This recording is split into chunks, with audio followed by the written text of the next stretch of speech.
Hello BB lovers, welcome to Film Cube Telugu YouTube channel. Bigg Boss Telugu season 9 day 8 ఎపిసోడ్లో ఏం జరిగిందో చూద్దాంలండి. హే Vinavayya, dirty గురించి నువ్వే చెప్పాలి. హరీష్ని ఉతికారేసిన తనుజ, మర్యాదపై రెచ్చిపోయిన రితు. బిగ్ బాస్ సీజన్ 9 రెండో వారం నామినేషన్స్ ప్రక్రియ వచ్చేసింది. ఇందులో భాగంగా ప్రతి ఇంటి సభ్యునికి ఇద్దరి సభ్యుల్ని నామినేట్ చేసే హక్కు ఉంటుంది.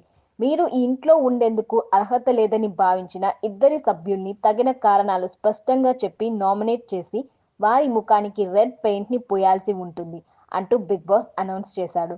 ఇలా చెప్పగానే కెప్టెన్ ని కూడా నామినేట్ చేయొచ్చా బిగ్ బాస్ అంటూ రితు చౌదరి డౌట్ అడిగింది. దీంతో కెప్టెన్ సంజనని ఎవరూ నామినేట్ చేయడానికి వీల్లేదు అంటూ బిగ్ బాస్ చెప్పాడు. ఇక నామినేషన్ ప్రక్రియ తనూజ గౌడతో స్టార్ట్ చేశారు.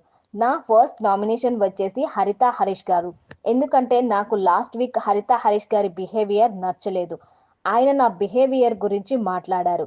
అది ఫస్ట్ వీక్, ఎవరు ఏంటో ఎవరికీ తెలీదు. కానీ మీరు ఆ రోజు చెయ్యి చూపించి అది చేయండి ఇది చేయండి అంటూ చాలా మాటలు అనేశారు. అది నాకు చాలా హర్ట్ అయింది.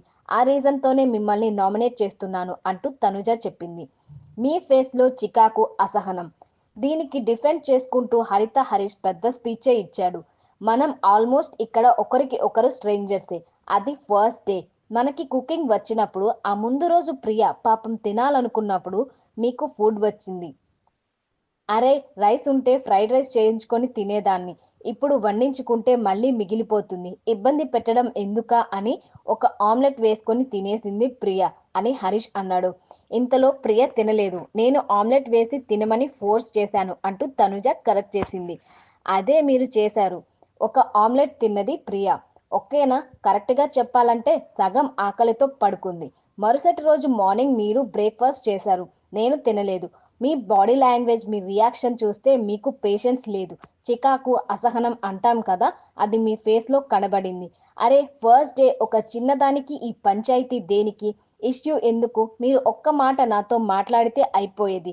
ఒకళ్ళు ఉప్పు ఎక్కువైందని చెప్పారు. నేను అది కూడా చెప్పలేదు కదా. నాకు మీరు బద్ధ శత్రువేం కాదు అంటూ హరీష్ అన్నాడు.